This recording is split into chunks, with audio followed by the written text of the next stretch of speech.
Você já se sentiu alguma vez como um verdadeiro estranho dentro do seu próprio corpo? E veja, estou falando daquele momento exato em que, de repente, você ouve sua própria voz gritando coisas que não queria dizer. Ou quando você vê sua mão, de repente, alcançar aquele ultraprocessado que prometeu evitar e você a olha como se aquela mão não te pertencesse. Veja, nos venderam a grande mentira de que a liberdade é uma questão de moral, de querer algo com muita força ou simplesmente de ter caráter. Mas hoje vou-te mostrar que sua força de vontade não é uma virtude. Na verdade, sua força de vontade é um orçamento. E não estou falando de orçamento no sentido de suposição. Estou falando de uma conta que precisa ser paga. Sua força de vontade não é um desejo abstrato. É uma linha orçamentária que, além disso, como eu dizia, precisa ser paga e à vista.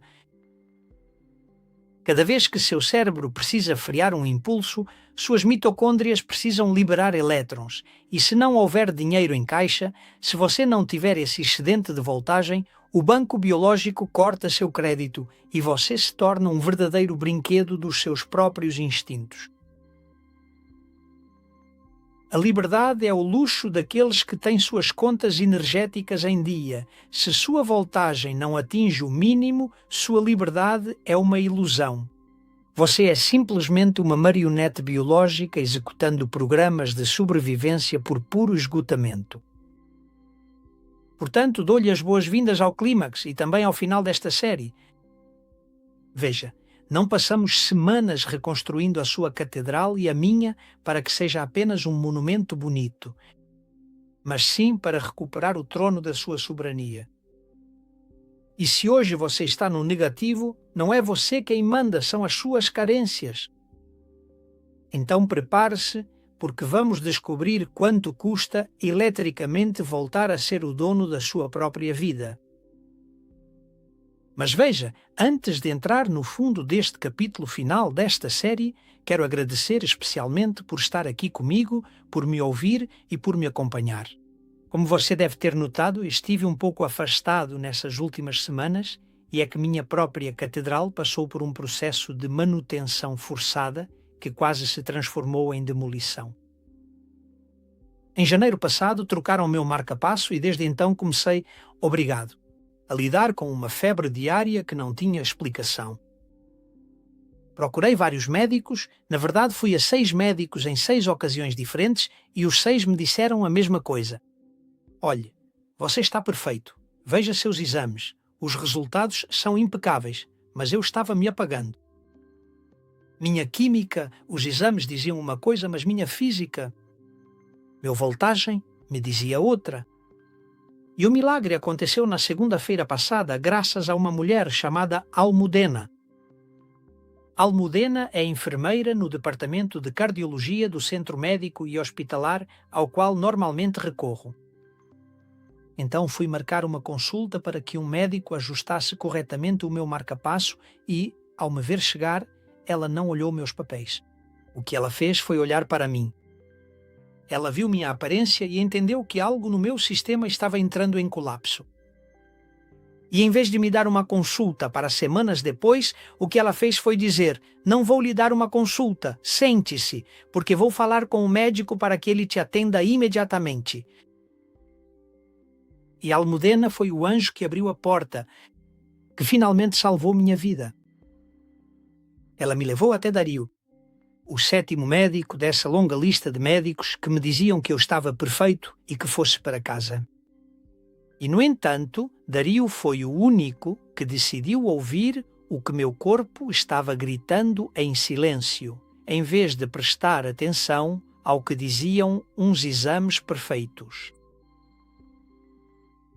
Pois bem, graças ao fato de Dario ter escutado, descobriram que no meu coração, aninhadas em fios de antigos marca-passos de 30 anos atrás, havia algumas colmeias de bactérias agressivas, ou poderia dizer super-agressivas, devorando o meu centro de comando. E diante da agressividade da bactéria e do perigo que intuíram que minha vida corria, 3 dias depois, abriram meu peito, cortaram meu externo e desviaram minha vida para um coração artificial. E tudo isso para poder limpar meu coração a fundo e extrair os fios que haviam ficado. E hoje estou aqui agradecendo a Deus e a pessoas como Almudena e Dario, assim como ao restante da equipe médica e de enfermagem do hospital, porque agiram rápido, porque foram muito profissionais, porque parece que conseguiram eliminar o perigo e porque também conseguiram que aqueles fios antigos deixados no coração, ao trocar por novos marcapassos, simplesmente saíssem facilmente e contra todas as previsões. Graças a Deus. Pois bem, conto isso para vocês porque minha saúde superou a prova e se eu não tivesse uma base de voltagem, se eu não tivesse entendido que meu corpo precisava de uma reserva energética para aguentar primeiro o sofrimento pelo qual passei durante semanas e depois uma cirurgia de tal magnitude como a que acabei de contar, hoje eu não estaria aqui. A medicina convencional olhava apenas para os meus exames. E eu olhava para a minha energia, e essa é a grande diferença entre estar perfeito no papel ou estar verdadeiramente vivo na realidade, aqui com você, eu e você. E porquê? Você me perguntaria. Uma bactéria agressiva decide justamente se alojar em uns cabos que estão ali há 30 anos, em um órgão tão dinâmico quanto o coração, e não em outro lugar. E a resposta não está na biologia. A resposta está na física. Veja, na nossa catedral, os patógenos são os agentes da entropia. Eles não atacam onde há luz, onde há ordem e onde há voltagem. Eles procuram as zonas de sombra elétrica e esses cabos antigos tinham-se transformado, com o passar das décadas, em territórios sem lei. Eram basicamente pontos mortos, onde a condutividade era tão baixa que o meu sistema imunológico, que precisa de milivolts para patrulhar e poder atacar, simplesmente não recebia o sinal e, portanto, não entrava. Pensa em uma patrulha policial que não pode entrar em um bairro porque não tem rádio nem luzes. Pois é basicamente isso que acontece. Quando a voltagem cai, cria-se um refúgio, um verdadeiro refúgio para o caos. É o que se chama de lei da atração da entropia, onde a energia não flui, o desordem se instala. E essas bactérias não foram um acidente de má sorte, foram verdadeiros invasores biológicos que aproveitaram que uma parte da minha estrutura tinha ficado às escuras. Minha operação não foi apenas uma limpeza de micróbios, foi uma reconexão forçada dos cabos para que a vida pudesse voltar a se manifestar nessa área que é o meu coração. Porque, como veremos agora, se não há fluxo elétrico, não há soberania possível sobre o terreno. E veja, é aí que entra a lição que eu levo de tudo isso. Às vezes a vida nos obriga a lembrar que até o arquiteto precisa zelar pelos seus próprios alicerces. Precisei me concentrar nos meus próprios níveis de energia, em garantir que meu equilíbrio biológico não fosse comprometido pelo estresse acumulado desses meses de trabalho e essa ausência acabou não sendo o momento ideal, perdido. Esta é a minha reflexão pessoal. Tem sido uma verdadeira prova de fogo tudo o que estou contando a vocês nestes vídeos sobre cada uma de nossas catedrais, sobre a sua e sobre a minha.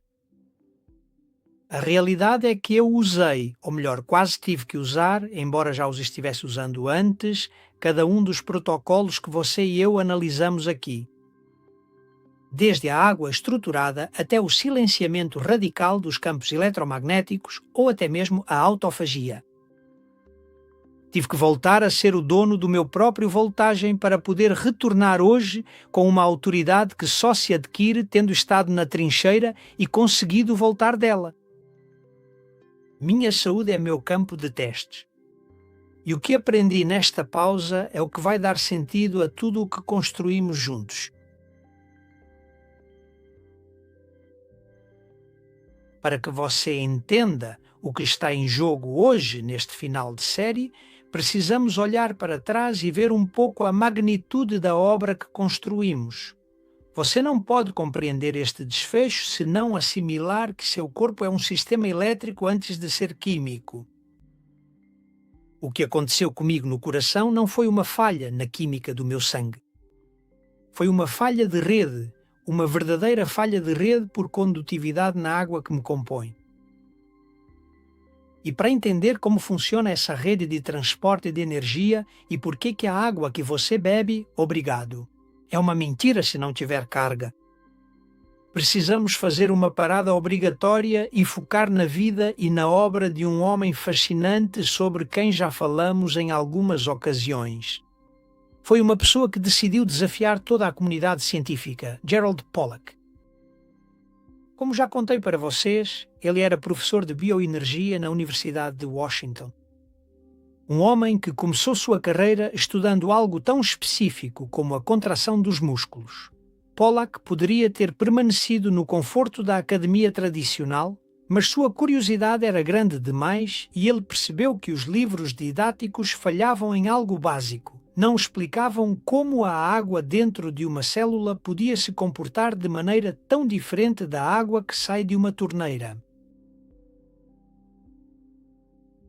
Gerald Pollack é um desses cientistas corajosos que, apesar das críticas, decidiu investigar a física da água além da química. E seus experimentos o levaram a descobrir a quarta fase da água. E já falamos sobre ela muitas vezes. O que eu nunca tinha me perguntado, e um espectador, um seguidor, me perguntou outro dia, é quais são as outras três. E é muito fácil, porque você conhece todas. O sólido, gelo, o líquido, água e o gasoso, vapor. E a quarta foi a que Pollack descobriu. Pollack observou que quando a água toca uma superfície como as nossas membranas celulares e quando recebe luz, especialmente infravermelha, ela se organiza em uma rede hexagonal perfeita. Não se trata de um estado líquido, nem mesmo de uma forma de gelo. Na verdade, é um gel carregado negativamente, que ele chamou de zona de exclusão, ou simplesmente zona EZ. E essa água tem uma fórmula diferente, H3O2, e funciona literalmente como uma bateria. Graças à sua vida dedicada a esse estudo, hoje sabemos que nossas células se carregam com a luz do Sol e o contato com a Terra. E já falamos sobre isso muitas vezes, mas vale a pena revisar neste episódio de encerramento. Sem essa condutividade que Pollack mapeou, sua catedral simplesmente fica no escuro. E aqui veja, não se trata apenas de beber líquido. O que importa é, e isso é o mais importante, manter uma rede elétrica vibrante. Vimos também que seu DNA não é apenas um livro de receitas, mas sim uma antena que capta frequências e que, se você não limpa seu sistema linfático à noite, seu cérebro basicamente se transforma em um depósito ácido. Também passamos pelo supermercado procurando minerais condutores como o shilajit, o simós, o pepino, o aloe ou a chia para que o seu software de regeneração tenha ferramentas com as quais possa trabalhar. E tudo isso, além da insulina, o açúcar que atua como ácido de bateria, o sol e o grounding, eram os tijolos e a fiação. Mas para que você quer uma catedral perfeitamente eletrificada? Se não há ninguém sentado no trono para dar as ordens? E é aqui que entra em cena uma das mentes mais brilhantes do século XX, Erwin Schrödinger. Talvez você o conheça ou o nome dele lhe soe familiar por causa de seu famoso gato trancado em uma caixa, mas Schrödinger foi muito mais do que um físico quântico. Veja bem, este era um homem profundamente espiritual e um rebelde que fugiu da Viena nazista para se refugiar em 1944 em Dublin. E lá, longe do barulho da guerra, fez uma pergunta que mudou para sempre a biologia. Veja só que pergunta mais boba ele fez. O que é a vida? E só de perguntar já propôs algo revolucionário. Ele disse que a vida é um esforço heróico para contrariar o universo. Existe uma lei inegociável, a segunda lei da termodinâmica, que diz que tudo tende à desordem, ou seja, à entropia. E se você parar de colocar energia em um sistema, o caos o devora. Pois Schrödinger nos ensinou que estar vivo é manter um estado de negentropia, que é o oposto da entropia, ou seja, de ordem. E essa luta se vence com voltagem. Uma célula saudável a menos 90 milivolts é basicamente uma fortaleza de ordem. No entanto, quando sua voltagem cai para menos 20 milivolts, a entropia entra pela porta da frente, a desordem toma conta da estrutura e surge o que a medicina clássica chama de doença. Sua catedral se mantém de pé porque há uma corrente elétrica ativa que impede que as leis da física inanimada o transformem em pó. Schrödinger previu até mesmo a existência do DNA anos antes de ser visto pela primeira vez e o chamou de cristal aperiódico. Ele era um extraordinário e brilhante talento científico e compreendeu profundamente que a essência da vida é uma forma de informação sustentada por energia. Mas veja, a grande revelação e aquela que devolve o controle da sua vida a você tem a ver com sua capacidade de decidir. E para falar sobre isso, vamos viajar para São Francisco nos anos 80, ao laboratório de Benjamin Libet. Libet era um neurofisiologista que se tornou obcecado em medir o momento exato em que nasce uma decisão. E seus experimentos foram um terremoto, atenção, para os filósofos. Ele colocou eletrodos no cérebro de voluntários e descobriu que os neurônios enviavam a ordem de agir, o que ele chamou de potencial de preparação, cerca de 500 milissegundos antes da pessoa estar consciente de ter decidido qualquer coisa. Incrível. Em outras palavras, parecia que éramos máquinas reativas, ou dito de outra forma, escravos do nosso próprio inconsciente. Mas Oliver, que sempre acreditou na liberdade humana, encontrou a fenda e a chamou de Beto Sagrado. Ele descobriu que entre o impulso inconsciente e a ação física existe uma janela de cerca de 200 milissegundos em que a consciência pode dizer não. Ou seja, não escolhemos o impulso que nasce das nossas entranhas ou de um ambiente estressante, mas temos soberania absoluta para freá-lo. No entanto, aqui está o segredo que ninguém te conta e que eu estou-te contando e vou-te contar hoje. Esse veto consciente, esse ato de dizer não a um instinto primário, consome uma quantidade de energia elétrica e de ATP imensamente maior do que simplesmente se deixar levar. Ou seja, para ser dono de si mesmo, você precisa estar carregado, tem que manter seu nível de voltagem alto. Pense nisso como se fosse uma transação bancária em tempo real. Seguir um impulso é esse grito que te consome ou aquele doce que te atrai, é como descer uma ladeira. É algo que sai de graça, porque a gravidade dos seus instintos faz o trabalho por você. Mas, no entanto, exercer o sagrado veto do IBEX, ou seja, frear esse caminhão de 20 toneladas em seco em apenas 200 milissegundos, é a operação mais cara que o seu cérebro faz.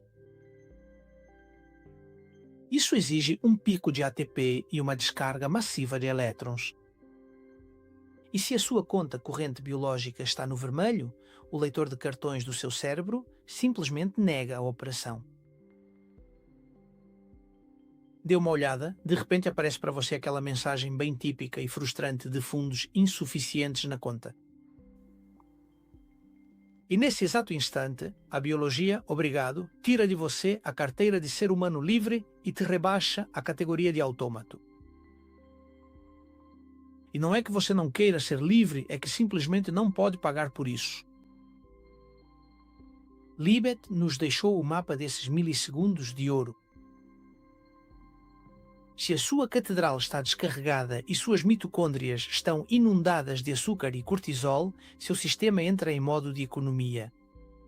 E a primeira coisa que o corpo desliga para sobreviver é o andar de cima, o córtex pré-frontal. E você vai me perguntar, o que exatamente é esse córtex pré-frontal? Pois imagine-o como se fosse o escritório do diretor-geral ou o trono do rei no seu cérebro. Está? Fica logo atrás da sua testa, ou seja, aqui.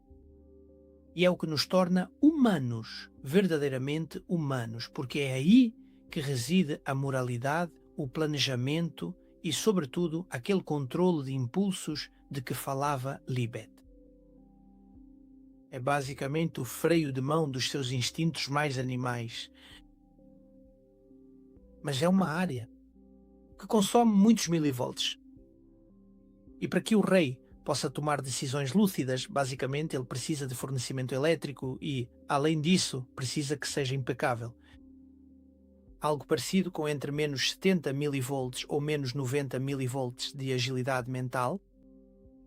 E, no entanto, quando sua voltagem cai, o corpo simplesmente apaga as luzes do sótão para que o coração continue batendo no porão.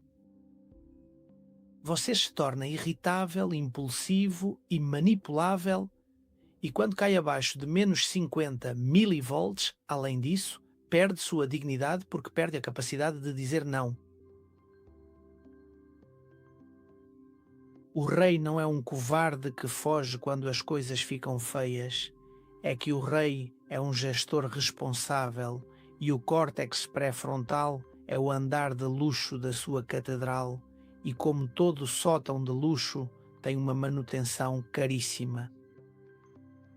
Para você ter uma ideia, consome quase 20% de toda a energia do seu corpo, apesar de ser uma fração pequena do seu peso. E quando o seu complexo orçamento de energia vital entra em um déficit profundo, seu corpo, que é um gestor de recursos extremamente rigoroso e implacável, aplica um plano de corte de gastos de emergência imediato. E veja bem, ele não desliga o porão, porque se o coração para de bater, toda a empresa biológica simplesmente quebra. O que ele faz, na verdade, é declarar um estado total de insolvência no trono. Se apaga o seu senso de pensamento crítico, se apaga a sua própria ética e se apaga também a sua paciência. E isso não é porque essas coisas não sejam extremamente importantes, mas simplesmente porque o rei acabou ficando completamente sem orçamento disponível para conseguir pagar a caríssima conta de luz do palácio. Você acabou ficando totalmente sem um maestro e agora os seus instintos mais primários começam a tocar exatamente o que eles bem querem. Em poucas palavras, a voltagem da sua dignidade pessoal é exatamente o excedente de energia vital que te permite habitar com calma o andar mais nobre da sua própria mente. E aqui está a tragédia da nossa era, do nosso tempo, porque vivemos em uma inflação energética constante. O Wi-Fi, a luz azul das telas, o estresse crónico e toda essa quantidade de alimentos ácidos que são como impostos abusivos, que drenam sua conta corrente sem que você perceba. Você trabalha 8 horas, mas, no entanto, seu corpo sente como se tivesse corrido uma maratona elétrica e, por isso, chega em casa sem paciência com seus filhos ou se rende a qualquer tentação. Sua voltagem está no chão. Você gastou todo o seu orçamento do dia em impostos revolucionários de um ambiente que foi projetado especificamente para te descarregar. Por isso é vital saber quanto ainda resta na sua caixa. E veja, aqui há um problema. Eu sei que muitos de vocês me perguntam nos comentários, mas, José Maria, como posso medir meus milivolts em casa? Ou seja, como posso medir minha voltagem? E nisso eu preciso ser sincero e tenho respondido para as pessoas. Para essas perguntas, hoje em dia, não existe uma forma caseira e simples de medir esses menos 90 milivolts intracelulares com um aparelho que você possa comprar em uma loja. Os multímetros convencionais medem a resistência da pele, mas não conseguem entrar na célula sem microeletrodos de laboratório. Mas nem tudo são más notícias. A natureza nos deixou uma bússola, o pH. Veja, existe uma relação matemática direta entre o nível de pH dos seus fluidos e o seu voltagem. E, portanto, você pode fazer um cálculo aproximado usando essa lógica. Por exemplo, um pH de 7,45, ou seja, alcalino, corresponde àqueles menos 20 milivolts que a célula precisa para funcionar. Mas, para regenerar, precisamos chegar a um pH que nos dê aqueles menos 90 milivolts. Pois bem, para que você possa calcular como chegar até lá, o que eu recomendo é que faça o cálculo utilizando esta fórmula, que não é perfeita, mas é aproximada. A voltagem é mais ou menos 61 multiplicado pelo pH menos 7. Ou, dito de outra forma, você subtrai 7 do valor de pH que obtiver e esse resultado você multiplica por 61. E se você medir seu pH com uma fita reagente e ele estiver ácido, ou seja, abaixo de 7, sua voltagem está lá embaixo e seu raio está no escuro. Mas aqui, permita-me fazer uma pausa para explicar de onde vem esse número 61, que você multiplica pela quantidade do seu pH menos 7. Como você pode imaginar, não é um número que eu inventei para que a história fizesse sentido de alguma forma. Isso é uma constante fundamental da física que explica como a química se traduz em eletricidade. Veja, esse 61 vem do que na ciência conhecemos, obrigado, como a equação de Nernst, e para não complicar para você, imagine que esse número é algo como a taxa de câmbio oficial entre duas moedas, a química, que são os prótons de hidrogênio que medimos com o pH, e a elétrica, que são os milivolts da sua bateria. Pois essa é a moeda de troca.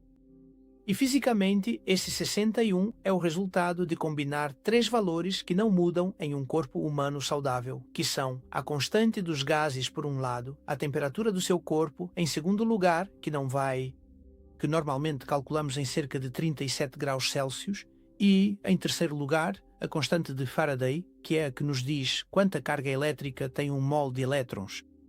Pois bem, quando você coloca tudo isso na coqueteleira matemática e passa de logaritmos naturais para logaritmos decimais, daí sai esse 61,5 que, no entanto, arredondamos para 61. Obrigado. Para que seja mais fácil de lidar e por isso eu disse que era aproximado. Pois bem, basicamente este número está-te dizendo que para cada ponto que você consegue aumentar o seu pH, está injetando exatamente 61 milivolts de pressão elétrica nas suas células. E por que eu te digo que o resultado é a moeda elétrica na caixa? E veja só, aqui está a chave de tudo. A voltagem é, por definição, energia potencial. Ou seja, é a capacidade que um sistema tem de realizar um trabalho, de reparar um tecido ou para que sua mente tome uma decisão difícil. Imagine um reservatório de água. A voltagem não é a água em si, mas sim a altura em que ela está. Porque quanto mais alto for o muro, mais voltagem ou mais força a água terá ao cair para mover as turbinas. No seu corpo, se você tem menos 90 milivolts, o que você tem é uma altura enorme, uma capacidade brutal para que suas mitocôndrias produzam energia, reparem tecidos e, como vimos, para que seu córtex pré-frontal exerça esse veto de liberdade e faz de você um homem livre. E para entender isso melhor, talvez outro exemplo ajude. Imagine um arco tensionado e a voltagem é a tensão da corda. Mas se a corda está frouxa, a voltagem é baixa. E por mais que você queira disparar a flecha da sua vontade, essa flecha não chegará a lugar nenhum. E a acidez é como um ácido de verdade, que corrói essa corda. Quanto mais ácido você está, mais prótons de hidrogênio você tem correndo pelo seu plasma. E esses prótons são verdadeiros ladrões que roubam os elétrons de que você precisa para tensionar o arco. Estar a menos 50 milivoltios é estar em uma falência técnica, onde simplesmente você não tem moeda suficiente para pagar pelos processos básicos de reparação e muito menos para se dar ao luxo de ser o homem livre de quem estávamos falando. No entanto, se o seu pH é alcalino, sua catedral brilha. Você não precisa de um laboratório caro. O que você precisa é entender que sua acidez é a sua falta de energia. E, portanto, quando esse cálculo te mostra um número baixo, o que você está vendo é a sua realidade sem maquiagem. Você está em falência técnica. Então, já não é uma questão de querer ou não querer o triplo, é que sua biologia simplesmente se declara insolvente, você não tem moeda para pagar a manutenção do rei em seu trono, nem para frear os ataques da entropia que estão te desmontando por dentro. Você é literalmente um sistema no vermelho, esperando que qualquer impulso ou qualquer carência assuma o controle por você e passe a comandar sua vida. Por isso, se o seu extrato de elétrons hoje mostra que você não chega ao fim do mês, não podemos nos dar ao luxo de uma reforma lenta. Você precisa de um resgate financeiro de emergência. Uma injeção de capital que devolva a luz à sua catedral antes que o sistema colapse por completo. E preparei para você um protocolo de inicialização rápida, que não é uma lista de conselhos saudáveis, não entenda dessa forma. É uma verdadeira injeção de capital de emergência projetada para depositar elétrons no seu sistema em tempo recorde e permitir que o córtex pré-frontal retome o controle, antes que você cometa um erro do qual depois se arrependa. Para começar, o primeiro passo é procurar por um ponto de aterramento adequado. 2 minutos descalço sobre a grama ou terra estabilizam o ruído elétrico do seu sistema. E se você mora em um clima frio ou não tem acesso à grama ou terra, procure um daqueles tapetes que te conectam à terra através da tomada da sua casa. Poucos minutos, o suficiente para estabilizar. Segundo, recupere sua condutividade. Tenha em mente que sem eletrólitos as ordens do rei ficam pelo caminho. Para garantir a melhor carga possível, o que costumo recomendar são estas alternativas que funcionam maravilhosamente para mineralizar. Essa água é estruturada e garantir que a voltagem do seu corpo, da sua catedral, não caia. Sal marinho ou sal de nascente não refinado. Esta é a opção mais básica e às vezes a mais potente.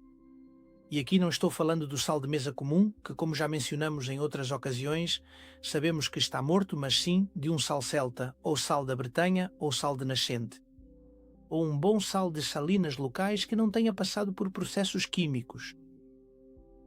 Esse sal fornece dezenas de minerais traço que funcionarão como os fios por onde viajará a sua eletricidade interna. Uma pitada na sua garrafa de água é suficiente. Depois vem a água do mar, ou o plasma marinho. Como já te comentei em outros vídeos, o plasma marinho é o mais parecido que existe com o nosso próprio sangue. Em algumas ocasiões, como também já te contei, chegou-se até mesmo a fazer transfusões com ele. E você pode encontrar garrafas de água do mar para consumo humano em muitas lojas de produtos naturais. Se você diluir uma parte de água do mar em 3 partes de água doce, terá o melhor soro condutor que existe e, além disso, carregado de elétrons. Depois você também tem o musgo do mar ou CMOS. E para mim isso é uma joia da biofísica. Diz-se que contém 92 dos 102 minerais que o corpo precisa para funcionar, mas além disso é muito mais econômico do que o silagite, que nem sequer menciono, pela dificuldade de encontrá-lo e ter certeza de que é o correto. O Simbus você pode comprar seco, hidrata e em casa faz um gel que pode adicionar às suas infusões ou aos seus batidos. E depois há os frasquinhos com gotas concentradas de minerais.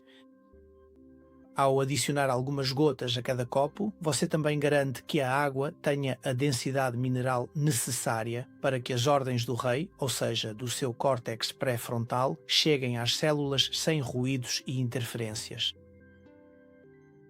Retornamos ao terceiro ponto do protocolo. Procure por fótons. A luz vermelha ou a luz solar carregam suas mitocôndrias e o fazem de forma urgente. E quarto, exerça o veto do IBEX e faça isso conscientemente. Respire fundo e conte até 3 segundos antes de reagir. Esses 3 segundos são o pico de voltagem que o seu córtex pré-frontal precisa para conseguir recuperar o trono. A reconstrução terminou. Você não é mais uma vítima da sua genética, nem dos químicos, nem do Wi-Fi. Você tem os planos, tem os materiais e agora também tem um protocolo de ativação rápida. A catedral está de pé, iluminada pela coerência da sua própria biologia. E agora, na verdade, só te resta uma coisa. Habite-a com a autoridade de quem sabe que sua energia é o bilhete para a sua liberdade. Mas lembre-se de que a estrutura é apenas o começo. Para que a vida floresça de verdade, precisamos entender também o meio em que tudo isso está imerso. Ou seja, esse mar esquecido que é o seu plasma. E para que você compreenda a magnitude do que estamos prestes a explorar na nova série, preciso parar um momento com você na figura de Linus Pauling. Linus Pauling não foi apenas o único homem na história a receber 2 prêmios Nobel não compartilhados, um de Química e outro da Paz. Ele foi também um rebelde visionário, que ousou declarar que a medicina do futuro não trataria apenas sintomas, mas que iria ajustar cada uma das moléculas, em seu lugar e em sua quantidade corretos. Pauling foi quem descobriu a hélice alfa, essa estrutura geométrica em espiral que permite que suas proteínas vibrem e conduzam eletricidade de forma impecável.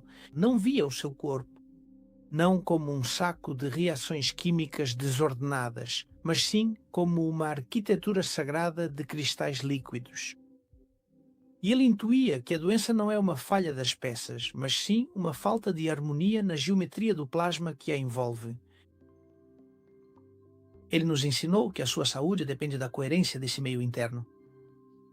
E por isso, após encerrar este ciclo de reconstrução da sua catedral e da minha, estamos prontos para descer ao foz, ao mar esquecido que banha cada um dos seus tijolos e que dá sentido a todo o sistema. Vamos descobrir como essa matriz não é apenas um líquido de transporte, mas sim um armazém de luz semicondutor que você mesmo obrigado. Pode aprender a programar?